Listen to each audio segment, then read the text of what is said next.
Hello. So, how exciting is this? We are on, what day are we on? 15? Yes, day 15. Yeah, I'm excited. So, today we are talking about the upper back, the good old upper back. So, what happens when we store emotions in our upper back? So if we're suffering from upper back pain, it weighs down like it like in the middle of you just want to just pop it. Like there's just this pain. It's just ugh. So where does this come from? So upper back is grief, sorrow, and sadness.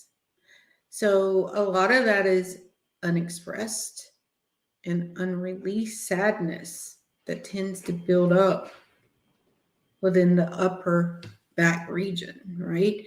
So this area is close to the heart, and it's also where emotions connected to heartbreak and loss are stored.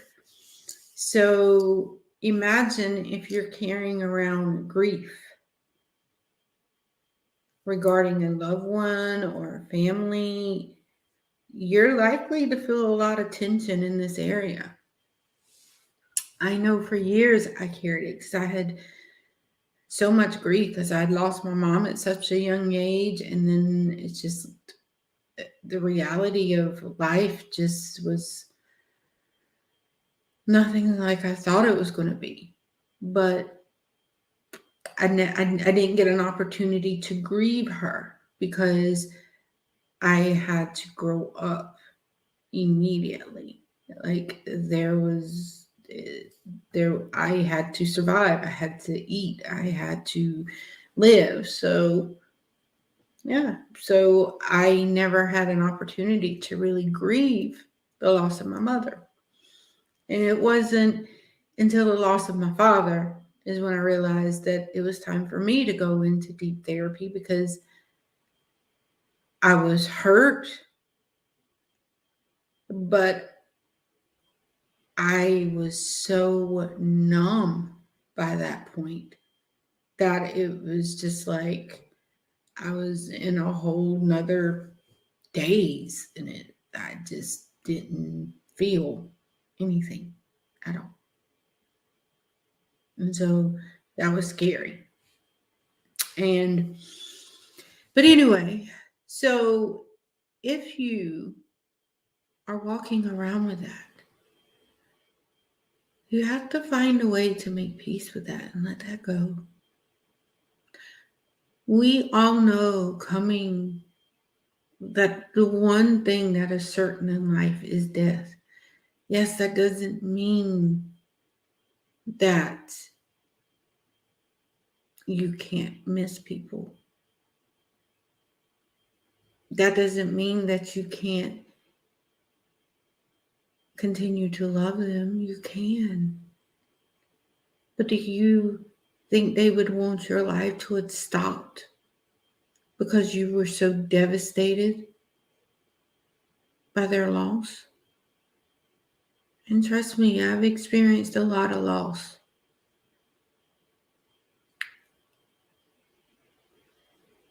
And it has been devastating. So I'm not saying this lightly, and I'm not saying that this is something that happens overnight. It's not. But you know who you lost, and you know why you feel the way you feel, but you know they would not want you to stop living and having fulfillment in life because they're no longer here. And if it's not death and it's a heartbreak, then understand that you can't stop your life over your heart being broken. The best way for it to heal is to love. Yeah. And when you start to love again, and you love you first, then it's easier to love others.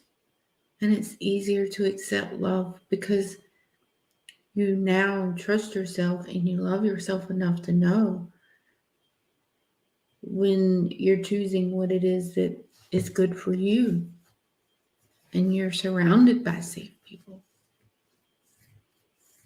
So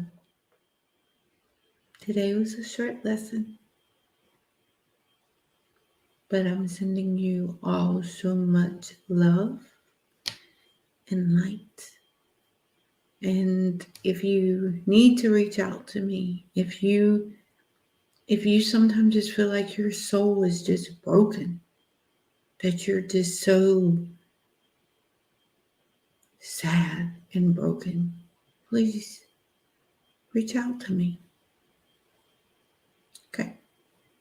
Sending you all love.